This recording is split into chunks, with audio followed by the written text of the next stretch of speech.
scary where you're starting something and you're inexperienced. You work without fear. Because either your fears are abstract, or your fears are about things that you can control. Am I good enough? And also you don't have a lot to lose. So like when you're just starting, anything that happens to you is progress. But when you are a few years, maybe a decade, not yet a decade, okay, I'm putting on airs maybe a little bit. So when you're a few years into the business, several teams, you start realizing, I'm a finance person, so I am very deep in the numbers.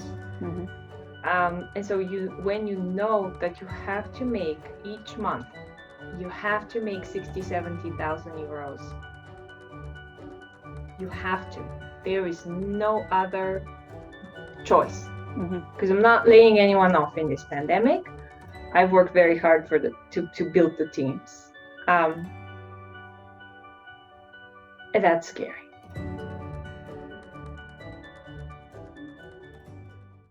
You live it. Oh yes, it was very funny on your homepage that you are surrounded by a scary pack of Bulgarian grandmothers. I had to read it twice. Is that really? Yeah. True story. And I am. How old are your children? The older one is 8. The younger one is 5.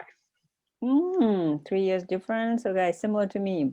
Mine are 10 and 7 How old now. are yours? 10 and 7. 10 and 7. Okay. Yeah. Does it get easier? Now it gets it gets more challenging in a different level. It's a different type of problems. Yeah. So, yes. Well, once again, I just want to thank you for jumping in, even though, like I said in my interview, I'm not really promising much, but it's just fun for me to meet people from all over the world who believe in this idea. So I will not, although it's scheduled for 2 hours, I will not take 2 hours of your time. I will try to, because interviews shouldn't be longer than 1 hour. So we'll try to do, 1 hour or under 1 hour. The only thing is that I might have to quickly step out in about 40 minutes. I will edit it in video later because my kids are coming from school and my husband is an interview and he cannot come out and meet them. So I wrote them on the paper what to do, but they still might interrupt. That's perfectly okay. I mean, you may hear the noises of the wild children as well. Yes. It is 8:00 a.m. here, so they're just waking up. But it's the good thing about the scary pack of grandmas is my mother has them this morning. So you see, yeah, they're very useful, right? Harness them and get them ready for the day. So yeah, that's great. That's great. Yeah. So I would like to hear, first of all, what is it that you're doing? And I understood some of it from your services that are listed on your webpage, and I understood a little bit of what you do, your background, and it's very, very inspiring when someone said that for a woman with children, it's being basically full-time mom, right? It's almost impossible to become an entrepreneur in technical field, and you proved everyone wrong. I mean, Exhibit A. Yes. So first of all, what is it that you do, and what your company offers, or what do you offer to clients? So I'm a serial entrepreneur. That means I like starting new businesses. And what I do is I build technical teams. Somehow it turned out that I work well with software people, even though I'm not one myself. And so over the years, that's what I've been doing, building software teams. So you don't And have a technical background? no, Oh, I'm an economist. oh, okay. I thought you were You thought I coding. was an engineer. Yes. Thank you. I will tell my technical chief that later today. Mhm. I build a few for myself. And sort of my companies tend to revolve around a strong technical team. Okay. There's something really, really inspiring about working with engineers. In the past, before I was in software, I worked with civil engineers, Mhm. running construction projects. And the same thing, they have a very constructive, very good way of approaching the world. They see solutions. Um, and yeah, so my companies tend to revolve around a strong engineering team. Mhm. And the one that's taking up most of my time at the moment and growing fastest is a small software development company. On your website again, I saw that you're saying we are working with people who are not part of the conventional business conversation. So that means that someone also who is like an entrepreneur, right? Someone who is not, maybe the team is smaller, or what does it mean? Yes. What kind of? It just happened this way, but I love it. Because we are a small company, we tend to, the projects that we tend to find, the people who tend to find us, we're not great at advertising, happen to be entrepreneurs with a very strong vision, but a very, very difficult problem. Mm-hmm. And the bigger, custom, so they need custom made software. It's not, the ready made stuff won't cut it for them. So bigger companies turn them down. Mm-hmm. And so the term is ninja development. Mm-hmm. In our sphere, this is what we do. And it just, I didn't plan it this way, it just happened this way, but I'm sort of proud of it right now. Our clients tend to be entrepreneurs whose drive to change their communities is stronger than the 100 people who have told them that they couldn't do it. Mm. So it's cool and inspiring. Yeah, I love that.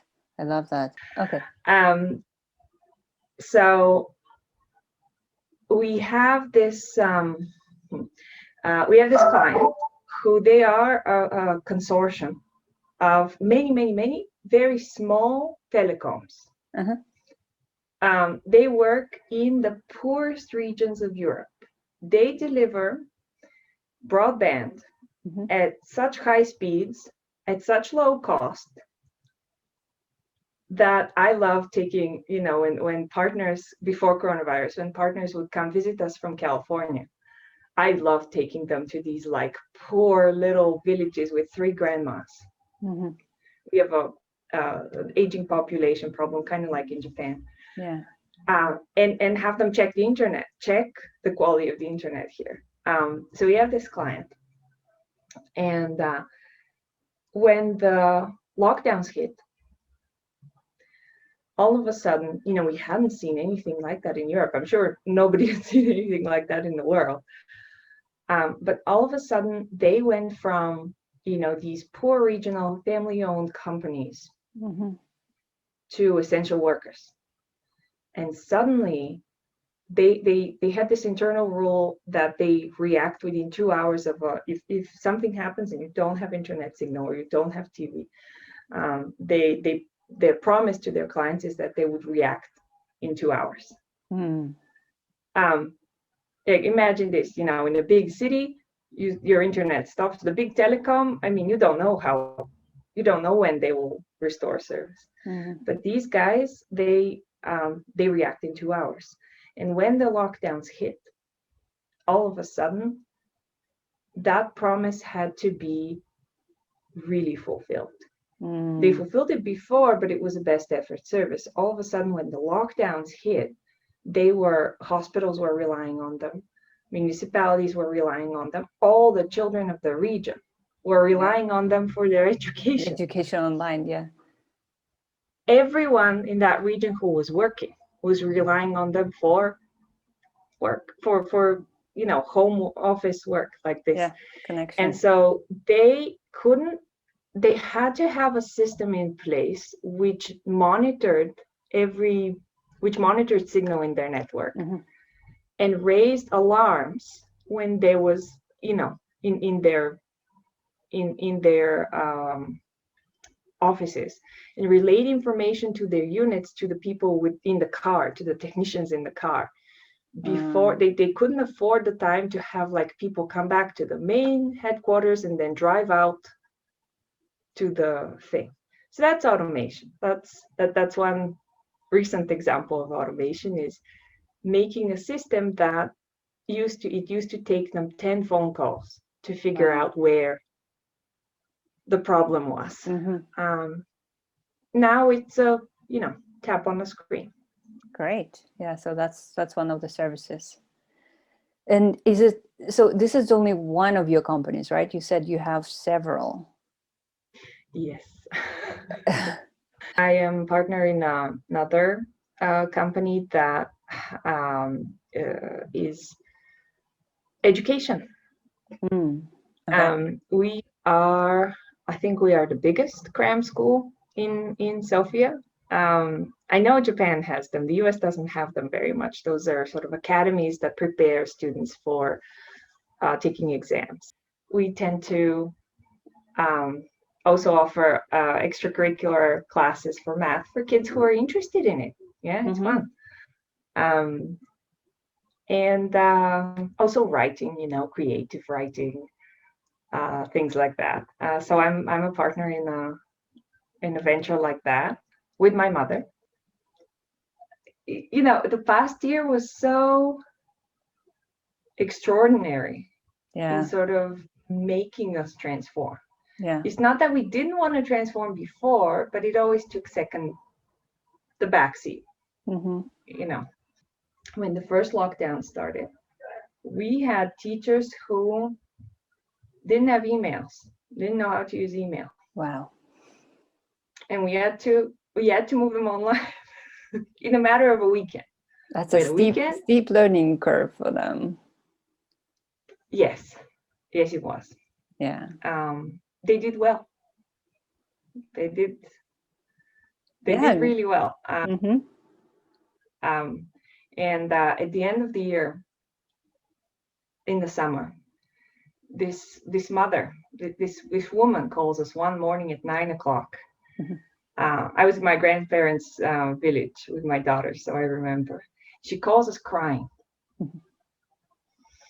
And they go like this, like, oh no, what did we do? What happened? Because you can't, these are about 1,000 kids. So there are many students. We're gonna miss something. We're gonna make mistakes. So the exam results had just come out. This woman calls me in the morning crying, and she's like, "Oh, is it you? Is it this company's manager?" I said, "Yes, that's me." and she says, "My son got perfect score in math, almost perfect score in Bulgarian. My son was never academically gifted." No. She was just so full of emotion. I am calling you.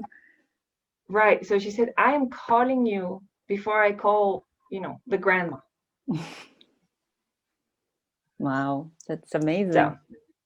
So that's why then I called my team and I was like, "Guys, this is why we didn't take a day off in the spring. This is why, because of this kid." Yeah. In order to pull this off on a consistent basis, we needed to find a way for our team to create solutions rather than react to circumstances. we if you just react to the global pandemic, then you will the number of in our case children, the number of people you will touch is here. Mm-hmm. But if you then sort of find a way to give your people a break, get your people thinking, get them out of crisis mode, then they come up with ways to impact even more people, these many people, and make it last past the pandemic. So, for example, one thing we did decided to do in the summer after that call, but I mean, it would be a nice story to say the call triggered it, but it's not true. We were already thinking about it. Is we moved some of our classes online permanently. Okay. And we moved some of our classes permanently online because I was thinking of my nephew and niece. My brother lives in California. So I was thinking of my nephew and niece, who are still very small. They're toddlers. But I was thinking, children in different time zones, children in different countries, children in different cities deserve to be inspired by a teacher the way that little boy who wasn't academically gifted was inspired by his teacher. Yeah. And so we picked several teachers, one of whom it happened to be one of the ones that hadn't had an email several months before. He's in his 70s. He's this, amazing grandpa. But he just has this way of communicating with small children. He teaches them math in a way that I hadn't seen before. He doesn't use fancy technology. He literally writes on a piece of paper and sort of tilts his computer's camera this way. But they just like him. They just study because of him. Kids in 4th grade would study because of him. And so I wanted that for my nephew and niece. And so we created that. And this year we had, before, because Sophie has been out of lockdown and then in lockdown and out again. But throughout this whole time, we have several classes that are permanently online with people from as far away as France. Oh, wow. That's awesome. Because more and more people these days, it's amazing. You can say, let's just connect, and nobody's asking you, how are we going to connect? Is it going to be Skype? It's just became so customary for people to get online, hop online and talk to, that's how we probably communicated with our families for a year. So now I can, call anyone basically in the world and we have a conversation. So yeah. Okay. Yeah. And any other company that you can share, or that's the... So I own stake in several, I own stake in a consulting company that used to work with EU funds and then manage such projects. That's been slowing down. I own stake in I'm very excited about this one. I own stake in a technology startup. I am a founder of a technology startup, which will, I hope, revolutionize electronic payments for small businesses, especially over here in Southeastern Europe. We tend to have most software engineers per capita, and yet small businesses in this part of the world usually cannot afford the time of a software engineer to connect them with world-class payment systems, because they have to compete with those engineers' time with the US, Israel, France. So after years of getting my software company getting people asking us to do one and the same thing, connect us to a payment system, and then not being able to afford that.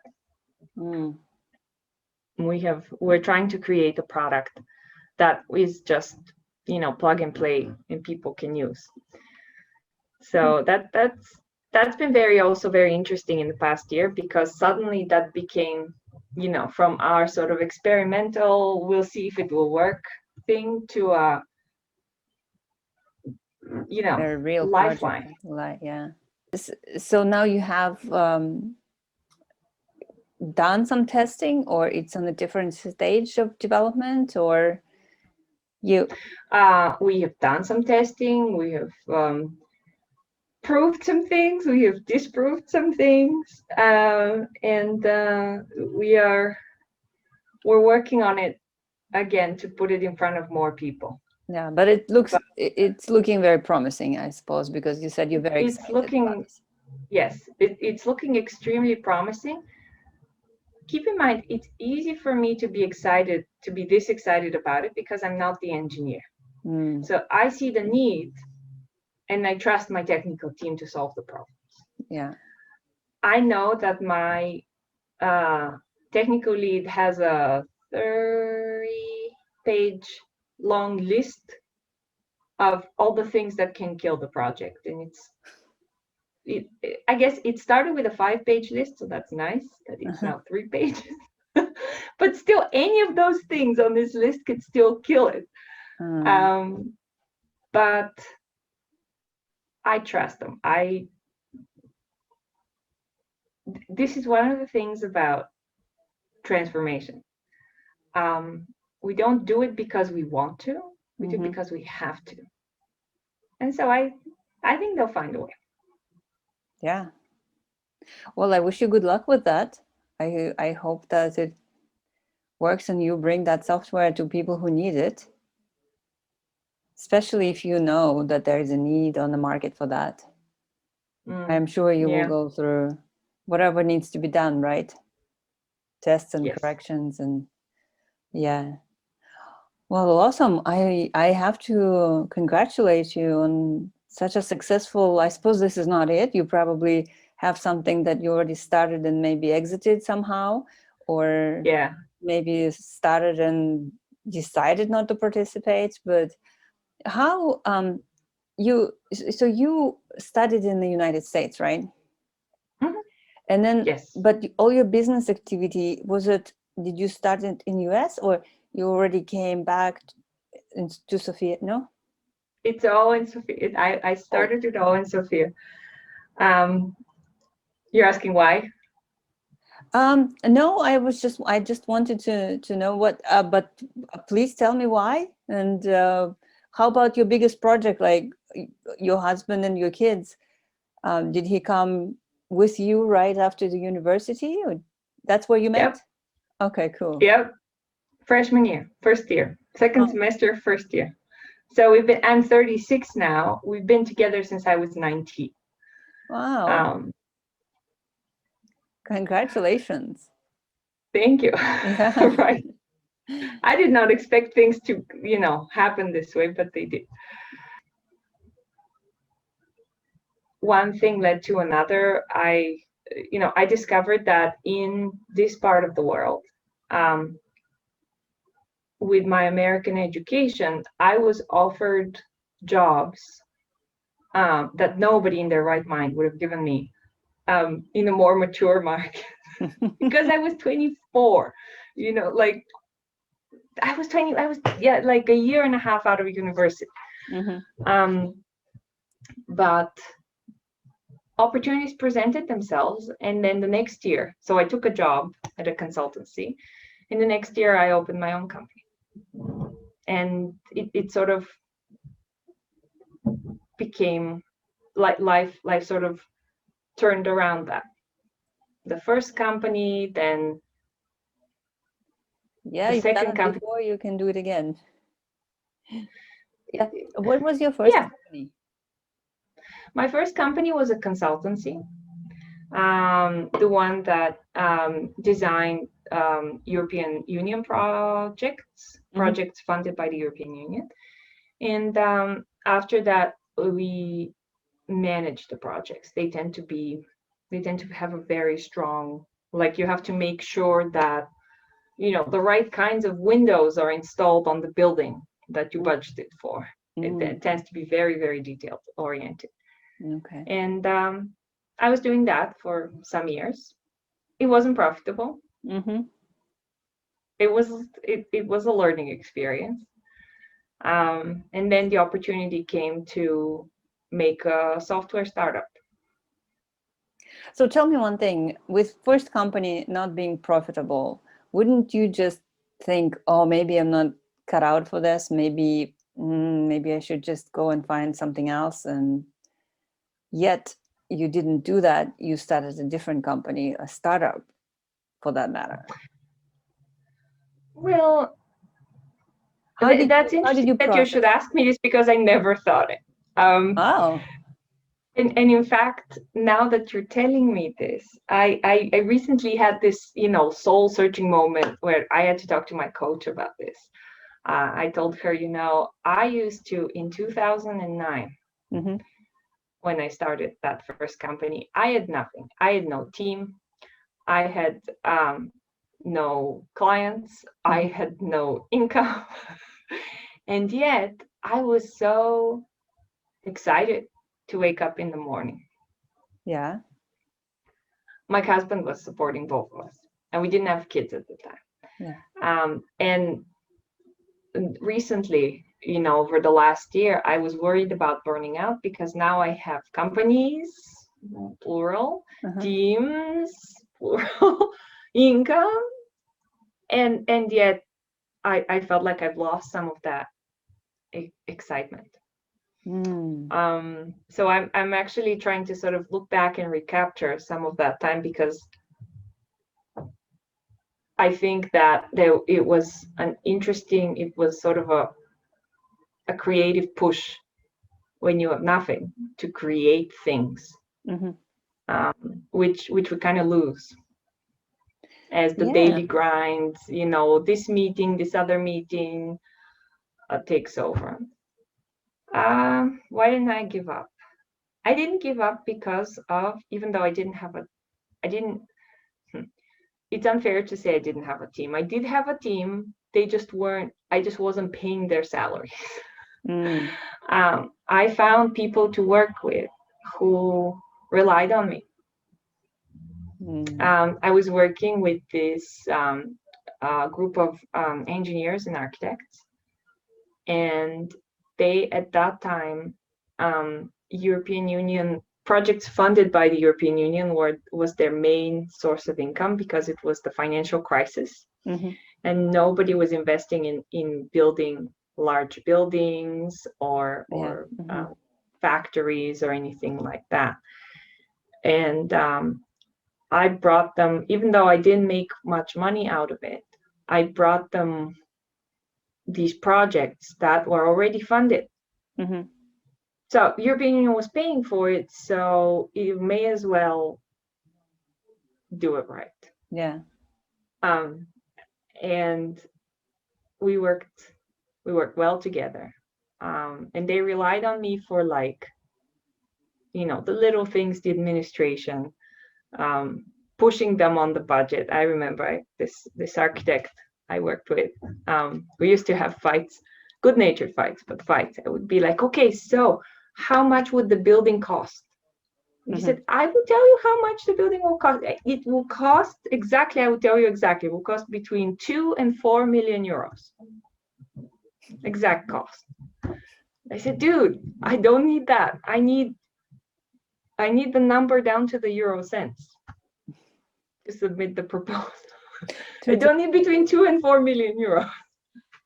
yeah. So, Yeah, not about so that detail. was, yeah. So I think it's about people.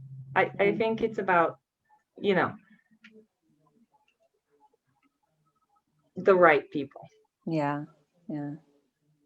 So I would be interested to know what your thoughts are on this particular topic, that you may have lost that drive a little bit. Is it that you plateaued, like you've built your several businesses, you're pretty comfortable, you're pretty confident? I think once we become really confident in doing what we're doing, and we don't have that almost like a fear of, oh, what will happen if, it's almost like we're so confident that we start maybe losing that drive or excitement? I would tell you, this is my main project. My engineers are teasing me that this has been, Pavlina Uh-huh. has been my main project in the last month. Oh, that's great. That's wonderful. No, that's what it should be. It took me a while. So the software company is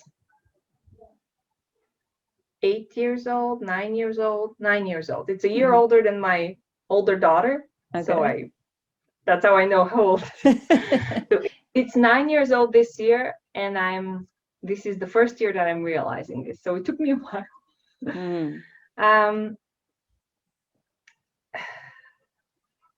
On the contrary, where you're starting something and you're inexperienced, you work without fear. Because either your fears are abstract, or your fears are about things that you can control. Am I good enough? And also you don't have a lot to lose. So like when you're just starting, anything that happens to you is progress. But when you are a few years, maybe a decade, not yet a decade, okay, I'm putting on airs maybe a little bit. So when you're a few years into the business, several teams, you start realizing, I'm a finance person, so I am very deep in the numbers. And so when you know that you have to make each month, you have to make 60,000-70,000 euros. You have to.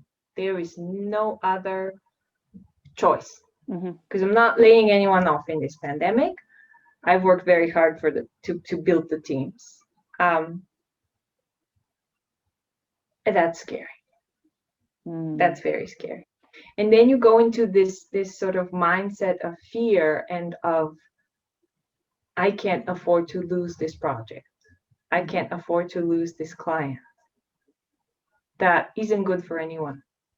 It isn't good for you as a leader, but it also isn't good for the client. Because you start agreeing to things that are not in their best interest. A lot of what we do with custom built software is we also sort of help companies. They tend to be, not large multinationals, but a company with 200 employees. We help them take a look at their business and tell them, look, this part is going to have to go. This is unsustainable. We cannot model this into software, and you're going to lose too much time in it. Or you're used to having your data be, changeable. You're used to having your cashiers decide how much they want to charge a client. You cannot. Find a different way to be nice to your clients. We have to protect your data. Or you're used to having, little old ladies call you and tell you their credit card on the phone to make a donation in your donation platform. That has to stop. Yeah. Not because you're going to do anything bad with it, but because someone else will call them. It will be a scam, and they'll do it in your name. Yeah, that's amazing. Yeah, that you're taking care of that. Yeah. And this has to be told to the client, and they have to deal with it. Yeah. We have we have tough conversations. We have some very tough conversations. And so in this business, and probably in many other businesses, I see it in education as well. You have to be able to be willing to lose any client, any project, any parent, if they're not committed to your standards. Because otherwise you can't help them. That's so true. And yeah. So that's what I've been trying to, get back to, is this overcoming this fear, um, of I have to be able to I have to be able to take risks. Not, huge risks, jump off a cliff risks, but I have to be able to hire people before I know which projects they will be on, and I have to be able to let go of projects and Exactly, ventures. exactly. And it is a huge risk, and you are responsible for so many people, the employees, right, and the clients equally. So when you do wake up in the morning, what gets you going? Like, what is it for? Because I expected you would say, I make such difference in lives of people, right? Like the story of the little boy and the parents. It's all very inspiring. But at the same time, now that you talk about the responsibility and the fear that is involved, oh, and having so many businesses entails a lot of other problems, I suppose, and human relationship problems, and there's finance and all that stuff. Wouldn't you be so scared to even wake up? I would tell, well, so I was. The reality is I was starting to get there in January. Okay. And I didn't think I would share this, but I will. Um, because I'm working with this coach who pushes me Mm-hmm. to do things that are scary. In February, mm,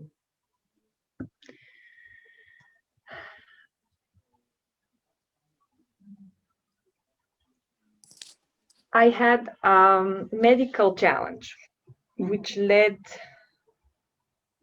me to have to terminate a pregnancy Mm, a month ago, mm, a little over a month ago. And it wasn't supposed to be even possible, that thing. The it's I'm smiling about it, but it was difficult. I am sorry to hear that. And and when that was my reminder from the universe, from God. My coach says, whatever name you choose to use. Mm-hmm. That was that felt like an alarm clock. I, Dan and I, my husband and I, talked about it, and ever since then we've both been feeling that we did not make that difficult decision to, protect my health, you know, Yeah. and other. And then it turned out that it was unviable anyway. So, but we did not make that decision in order to be stressed out every morning Mm, and worry about stressful meetings. mm, I had a similar conversation with another engineer who said, about this isn't the payment system project, it's a different project, which mhm. he says, I don't understand why you're not scared. You need to be screaming scared right now. And I told him, look, I'm not going to be scared about something like this. This isn't my life anymore. I have been scared about medical things way too much, Yeah. that I cannot, meetings and technical complications cannot be something to scare me. Mm-hmm. Same Mm-hmm. thing with finances, interestingly. And so what I have been working on, um, is, with the help of my coach. Um,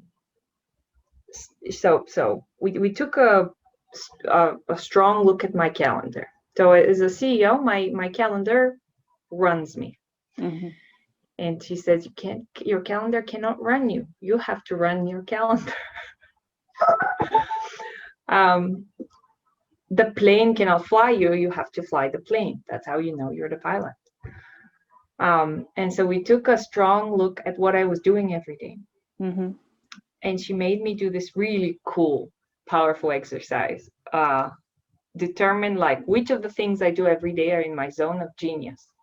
Those are things that I have to do them because I am the person to do them. They are in my, I mean, it sounds wishy-washy a little bit, but they are in my purpose. They are the things that I would wake up to do. Mm-hmm. Versus it's the end of the financial year here. So versus helping the accountants with taxes. That is something that, issuing invoices. That is something that I still do because I haven't hired another person to do it. Mm-hmm. There's a difference. There's a difference between you do something because, I am designing the training for our new employees because I have to design it. I got feedback from a new employee who said, I want to hear from the CEO in the first day. Like I have to know what the company's vision is. I shouldn't be here for a month and still be unclear Mm-hmm. on that.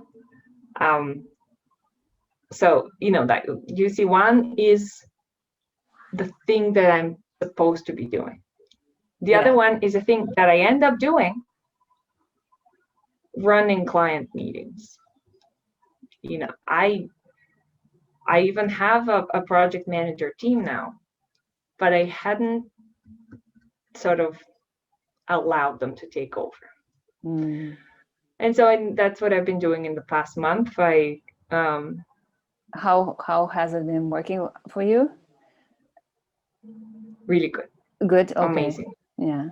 Yeah. So basically, So it's also learning to delegate, right? Yeah. It is a bit hard, right? Because it's a certain amount of trust and Terrifying. yes. It's terrifying. It's terrifying because not because I don't trust them. They're really smart people, and I worked hard to hire them. But you have to know what you're delegating. You can't Mm-hmm. just delegate and say, okay, here's the meeting, run it, good Yeah. luck. You have to actually sit down and think about it. Okay, what do I want you to accomplish? What would it mean for you to accomplish that? So we actually had to talk about, we do these daily stand-up calls with all our technical teams. And I used to be running all of them. That means I was in meeting from 9:30 to 11:30 every day, just hearing status reports. Nothing that I didn't know already. My husband used to make fun of me. He said, people run bigger organizations than you. I have like 12 engineers. People run bigger organizations than you without being in so many meetings. But what I hadn't done is I hadn't thought about what would it look like to have a really successful meeting like that. And so I had to sit down with one of my trainees, project manager trainees. She's a real project manager. She's just my apprentice. And we had to think about, okay, how much time do we need for that meeting? She said, well, under a minute for each person. How we get it to under a minute? We do difficult things every day. We said, well, like everyone knows, we talk every day, we work together every day. Everyone knows what you've done. We use these systems to show us what the engineers, where the engineers have stopped the previous day and what is done and what isn't done. And so we said, the meetings have to be, the purpose of the meeting has to be for each of them, what do I need today? What do I need? Today I need so-and-so to review my work. Today I need a meeting with so-and-so to clarify something. And so as soon as we sort of settled on how to make the time under a minute, now, this woman runs, my trainee, she runs these meetings and she does a much better job than I ever did. So yeah, now you see how it could be done, right? Mm-hmm. Yeah. So what else did you, like your coach said that it's a sign or it's a lesson or it's a it's a message basically from the universe or from the higher power. What else did you, how else did you translate it for yourself? How else, like, first of all, giving time and space to yourself, taking better care of your own health? Anything else? Well, I'm constantly thinking of my daughters. Mm-hmm. So I have, you know, these two little girls who are watching me. And I keep thinking with everything I do, I keep thinking, how do I want them to be when they're my age? Mm-hmm. Do I want them to be overstressed because someone said something Yeah. meanly? In this industry, you know, in tech, even when we do, even and even my businesses that are not in tech, I tend to be the tech person, so I, you know, stay in tech a lot. Mm-hmm. In this industry, uh, great people, great technicians are not famous for amazing communicational skills. Yeah. And when you are the person with the communication skills, there's a lot of stress on you Mm-hmm. to sort of make it work. Mm-hmm. And so I have to think, do I want my daughters, who knows what they'll end up doing, but like, how do I want them to speak to themselves? Mm-hmm. Yeah. And so I try to sort of change the conversations in my head a little bit from like, oh, you shouldn't have done that. That was a stupid thing to do, to like, you know, learning experience. Yeah, that's very important. Yeah. So Yeah. that's one. Yeah. Another thing is I have to, my work is interesting and it's important to me, but it has to be, I can't be tired every evening. I want to play with my kids. Like, it's snowing in Sofia today, so you know, at 5 o'clock they'll probably want me to go play Yeti with them Mm-hmm. outside. So I need to play Yeti. You know, at 5 o'clock, meetings, no meetings, meetings can wait. Um, I need to go be Yeti. Mm-hmm. That's beautiful. That's beautiful. If you are aware of that, and I truly believe that it, it doesn't matter how much time we spend with our kids, more or less, unless we are completely present with them, because you could be just with them thinking about something else or being so overpowered by worry, anxiety, trying to arrange something that they actually do not feel your presence, right? Whereas you can Mm, be locked up in your room on the calls half of the day, but then you spend 1 or 2 hours which are completely devoted to that. Like, you give them your undivided attention, and it's just makes such a difference.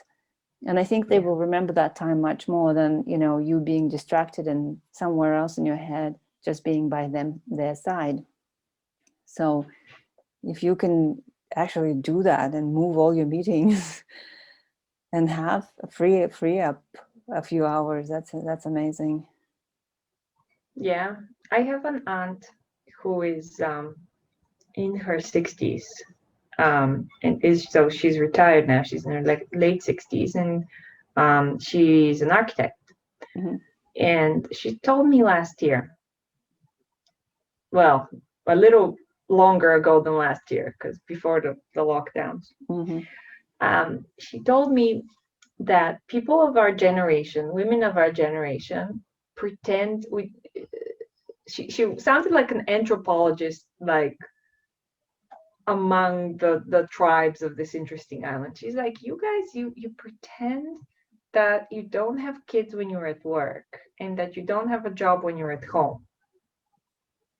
Mm. And she said that is new.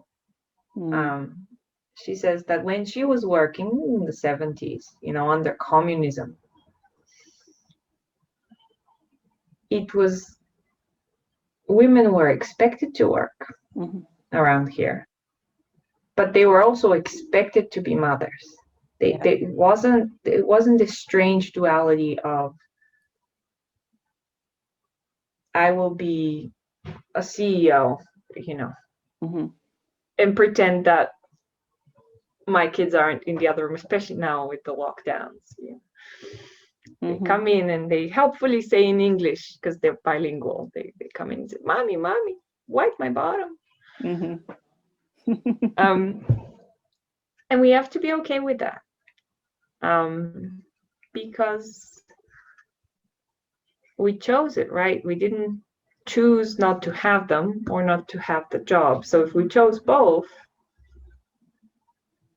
it's silly to pretend. Yeah, You yeah, know, yeah, if you have two amazing things, it's silly to pretend you don't. yeah. And it should become normal. It should become um, so almost welcome, how women, there were cases when politician women bring their babies to parliament, Mm. right, for whatever reason. And why does it even make the news? I don't understand. Because, it's expected that there's no children, or, everyone there, even men there, have children. What is so unusual, right? It's just the Exactly. expectancies and standards that we have. So if a woman is a CEO and she has her children at home, it should be completely understandable. And everyone is in the same situation now, right? Everyone is working from home. Yeah. Yeah. I must say, I take it as a little bit of a training assignment for my boys and girls. My engineers tend to be younger than me. Mm-hmm. Um, I remember they were very shocked because when my first daughter was born, I only had one employee. Mm-hmm. So, you know, also she had many medical challenges, so I didn't really spend much time in the office. Um, she's okay now. But when my second daughter was born, I had this, time when I would leave the first one, she was 3 at the time, with the or 2.5. I would leave her with either my grandmother or my mother, and that was their, time. And Mm-hmm. I would take the baby in her basket, in the car seat, and I would take her to the office and work from the office for a couple of hours. And we have these pictures of like being in a meeting and like taking turns who rocks the baby. Um, and it was very interesting because my engineers at that time, we were a smaller company. This is a software company. There were 5 of us, and everyone. I was in my early 30s. I was 30 when she was. Mm-hmm. I was 31 when she was born, but everyone else in my company was in their late 20s. And so they thought it was like a new toy, new office toys, this baby. And I nursed her in the office. Mm-hmm. And, I wanted to do it because I wanted them to see that this is normal. Yeah. Because babies need to be nursed. Yeah. Our grandmothers did it in the Yeah. fields where In the they field. worked, Yeah. and in the factories where they worked under communism. Yeah. Many of those factories had a special room, room of the woman. Many of them had daycare facilities. Yeah. Um, That's true. so it's silly to try to sort of pretend that a child is a handicap. Yeah. Yeah. So what would you say for yourself, having the companies, having so many businesses, and you call yourself like you're someone who is basically fascinated with starting businesses. You love doing that, right? And would you say that this is something that finds you with living on purpose, or having this apart from, of course, apart from the family and the children, right? But something that drives your curiosity and passion is starting businesses. And is it more about the starting a business, or is it more about what your business brings into the world, or is it both? That's an interesting question. So starting a new business is one of the few things I've seen of the few instances I've seen where you can create something out of nothing. They used to be nothing.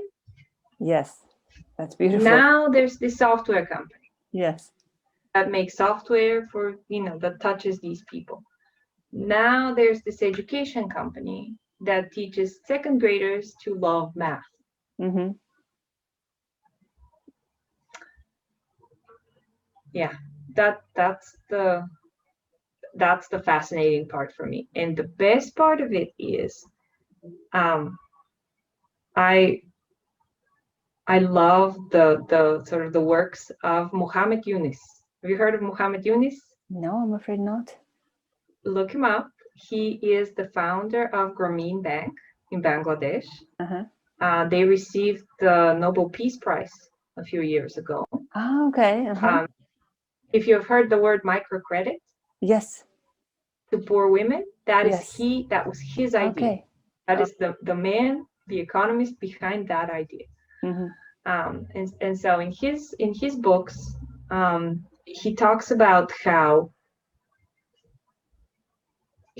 social business. Social business is a form of business with the goal of which is not to maximize profit, but to maximize its impact in the world.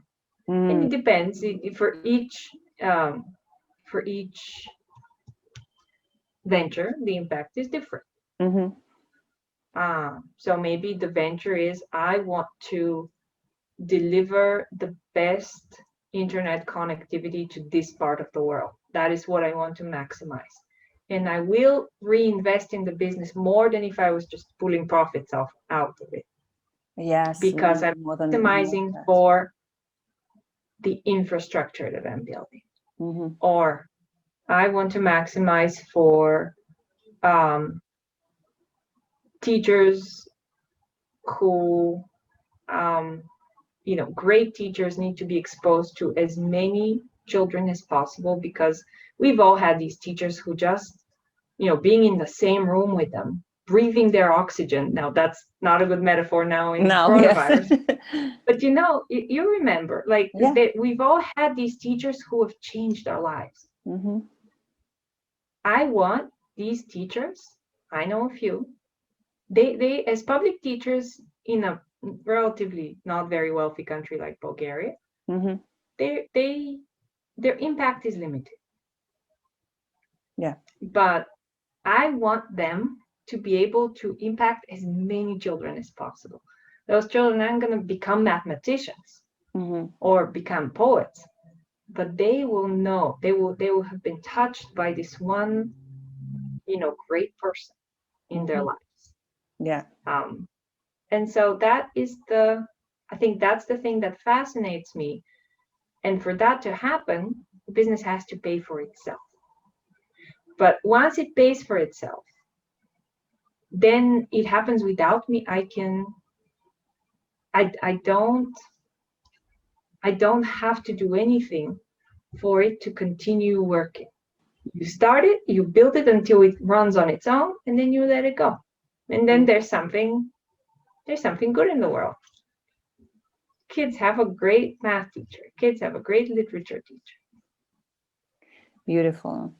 So, what would you say to someone who is, let's say, struggling to find that one thing that they should pursue, or thinking that they don't have a purpose, or they don't know which passion to pursue, and it's scary to basically jump onto one thing? Yeah. Adopt one. Okay. I didn't. So I am an economist. I loved consulting. I tell you, that year I spent at Deloitte consulting we worked so hard. They worked us so hard.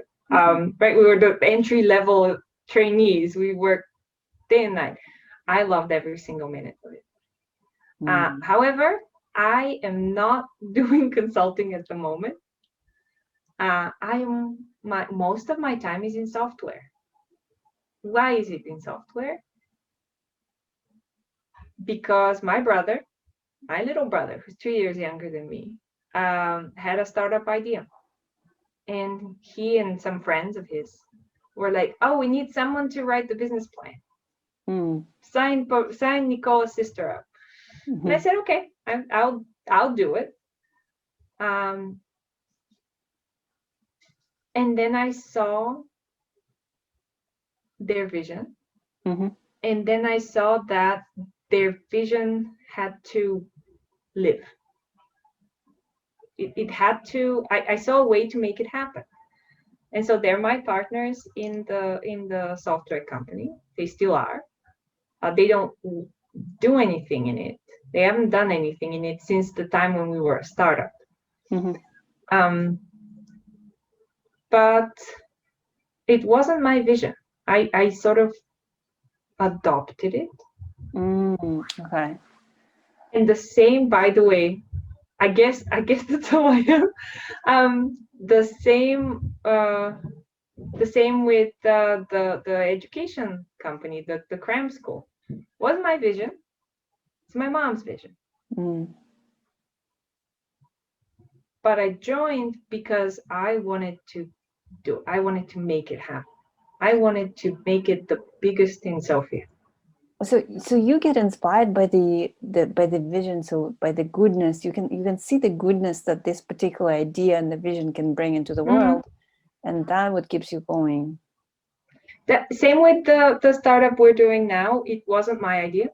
It was the idea of the technical innovation, was the idea of my technical lead, of my CTO in the software company.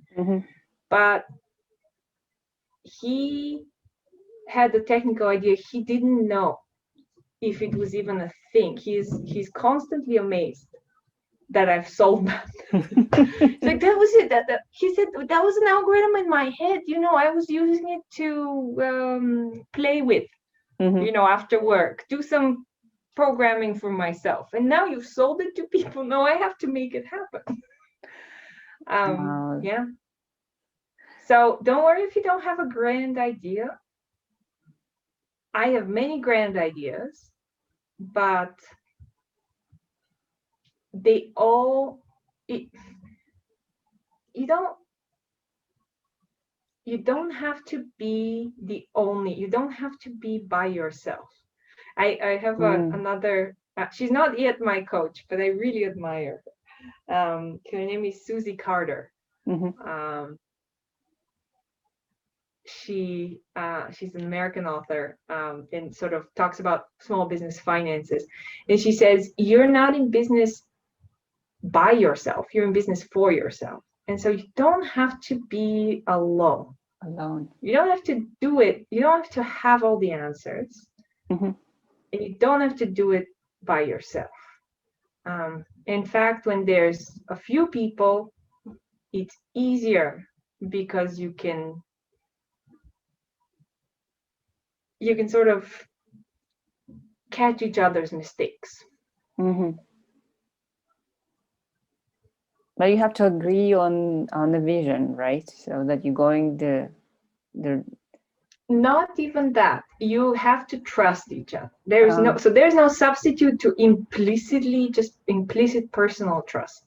But I'm not very. So I buy into my CTO's technical vision because I trust him. Anything he wants, I want to make it happen because I just trust him as a professional. And he buys into my product vision because he trusts. I see. The same with my mother. She has a vision of how exactly she wants the school to work. The way that the teachers should be, the way that we should talk to teachers, the way that we should recruit new teachers. She has a vision of how to do the small things on the ground. She has a vision of how to administer the mock exams. Mm-hmm. Um, I have a vision of how to make that happen more. I want to do, I like their work. I want to help them do it more. Yeah, you want to spread the message and maximize the impact. Yeah, Right. beautiful. Well, thank you very much. Very interesting story. I am so happy I had this talk with you. Very My pleasure. impressive. Very My, impressive. I have to acknowledge that you've achieved quite a success by it's a work in progress. Everything is a work in progress.